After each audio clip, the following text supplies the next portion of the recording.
حضرت عمار بن یاسر رضی اللہ تعالیٰ عنہ ارشاد فرماتے ہیں کہ میں نے رسول اللہ صلی اللہ علیہ وسلم کو ایک دن دعا کرتے ہوئے سنا۔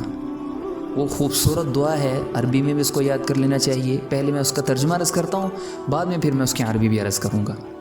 آپ صلی اللہ علیہ وسلم جو دعا کرتے تھے اس کا ترجمہ: اے میرے اللہ، میں آپ کے علم غیب کی برکت سے اور آپ جو اپنی مخلوق پہ قادر ہیں اس قدرت کی برکت سے آپ سے سوال کرتا ہوں۔ اے اللہ، جب تک آپ کو معلوم ہے کہ زندہ رہنا میرے لیے بہتر ہے، مجھے زندہ رکھیے، اور جب میرے لیے وفات، انتقال، اس دنیا سے رخصت ہو جانا بہتر ہے، مجھے وفات عطا فرمائیے۔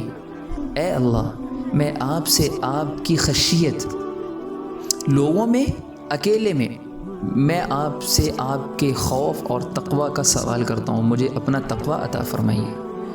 اے اللہ، میں آپ سے مانگتا ہوں کہ میں عدل کا، انصاف کا کلمہ بولوں اور حق بات کہوں، چاہے میں غصے میں ہوں چاہے میں خوشی میں ہوں، ہمیشہ حق بات کہوں، انصاف کی بات کروں۔ اے اللہ، غربت ہو یا مالداری ہو، دونوں حالتوں میں آپ سے اعتدال کا سوال کرتا ہوں۔ یا اللہ، میں فضول خرچی نہ کروں اور کنجوسی بھی نہ کروں۔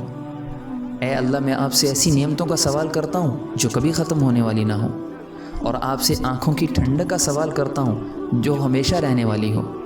اے اللہ، میں آپ کے فیصلوں پہ راضی رہنے کا سوال کرتا ہوں، اور موت کے بعد خوبصورت ٹھنڈی زندگی کی آپ سے یا اللہ طلب کرتا ہوں، مجھے عطا فرمائیے۔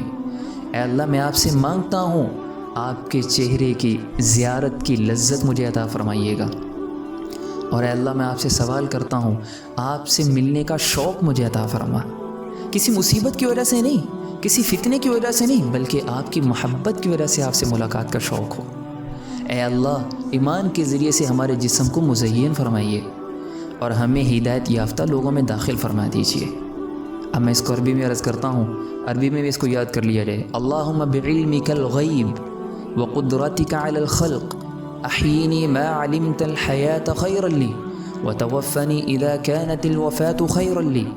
اللہم انی اسألک خشیتک فی الغیب والشہادہ وکلمة العدل والحق في الغضب والرضا، وأسألك القسط في الفقر والغنى، وأسألك نعيما لا يبيد وقرة عين لا تنقطع، وأسألك الرضا بعد القضاء، وأسألك برد العيش بعد الموت، وأسألك لذة النظر إلى وجهك، وأسألك الشوق إلى لقائك في غير ضراء مضرة ولا فتنة مضلة۔ اللهم زينا بزينة الإيمان وجعلنا هداة مهتدين، آمین۔ اللہ ہم سب کی حق میں یہ دعاؤں کو قبول فرمائے۔